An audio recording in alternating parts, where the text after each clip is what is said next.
Hi everybody, I'm Sue and welcome to Blue Heron Hill. We're planting peas today. These are sugar snap peas and we aren't going outside to plant them. Even though at this time of the year, if the weather was right and in warm conditions and I could work my ground, it would be totally acceptable to plant peas outside. I'm in zone 6A and you can plant peas at the end of March, beginning of April. I'm going to start it inside. Actually, I'm probably about a week later than I was last year, but this is still okay.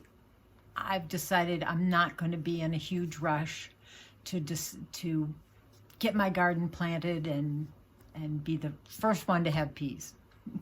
Not on my agenda this year. Taking my time and getting things in the ground and started at my pace. Anyway, so that being said, I like to plant my pea seeds indoors in this gutter method. These are old vinyl gutters. As you can see, there's a couple that are quite cracked up and broken. They don't have end caps. I made an end cap out of styrofoam and I duct taped it on. In this method, you plant your seeds. They sprout, they grow, they get about, 3 to 4 inches, maybe even more. You see in my last year's video on gutter peas, I had some that are quite long. Anyway, I like to do it because right now my ground is too wet. It's also too cold. And the birds seem to like to dig up these seeds. They're very nutritious for them. And the squirrels like them and the rodents like them. And so I want to get them started indoors so they have a few weeks of growth on them and they aren't as attractive to the wildlife at that point as they are when you first put in those seeds.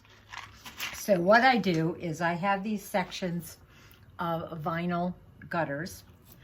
I have not a seed starting mix. I use potting soil because these are going to go directly into the ground like this, and the potting soil has a little bit of nutrients in it. I will give it, after the seeds come up, I will give it a little bit of a nitrogen boost, probably a fish emulsion, watered down fish emulsion solution, and that will help them until they can actually get into the ground outside and get growing. But not a seed starting mix, a potting soil mix. So I start by using some pre-moistened soil. This is not too soggy wet, but enough. There are no holes poked in the bottom of this, so I have to be mindful of how much water I give them. Although I will be planting a lot of seeds in here, and so they will be able to soak up a good amount of water.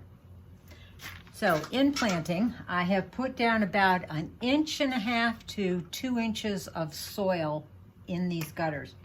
I'm going to take my seeds and plant them. Just lay them on top and you can, if you want to be particular about it, you can organize them in rows, but I just make sure I plant them and they're roughly, anywhere from 1 inch to 1.5 inches apart.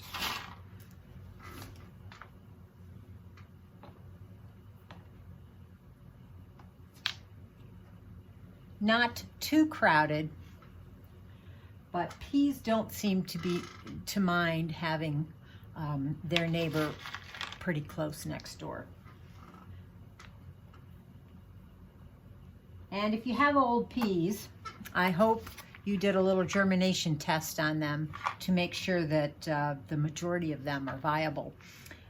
This particular batch, I think I picked these up, Baker Creek, brand new, so I should have no problem with germination with these. Now I also have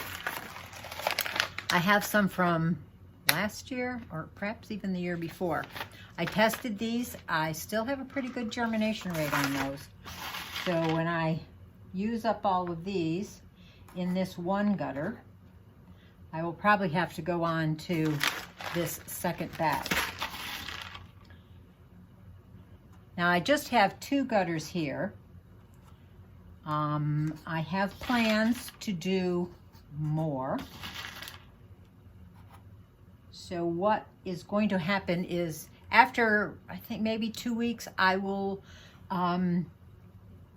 do another 2 gutters worth of peas, a little succession planting. Okay, let me take you down a little close, and you can see that there are some that are fairly close together. You can move them apart if you wish. It's not going to be too much of a problem for the peas to be right close to each other.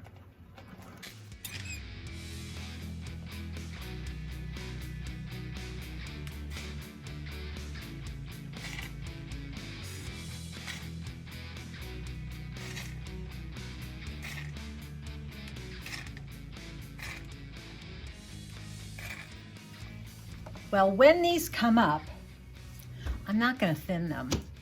So I've always had very good luck, even though they are densely planted. Once you plant them out in the ground and they're growing up on those trellises, they're fine.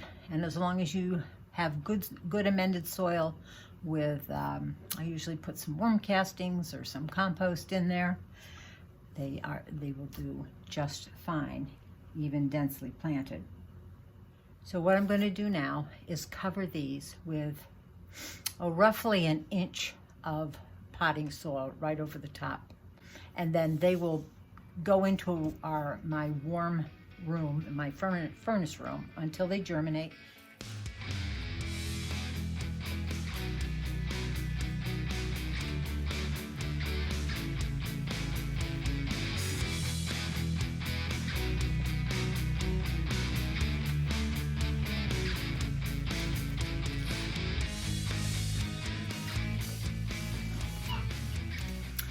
Okay, we got that all done, covered up, patted down, make a good seed soil contact, a little bit of watering, even though it is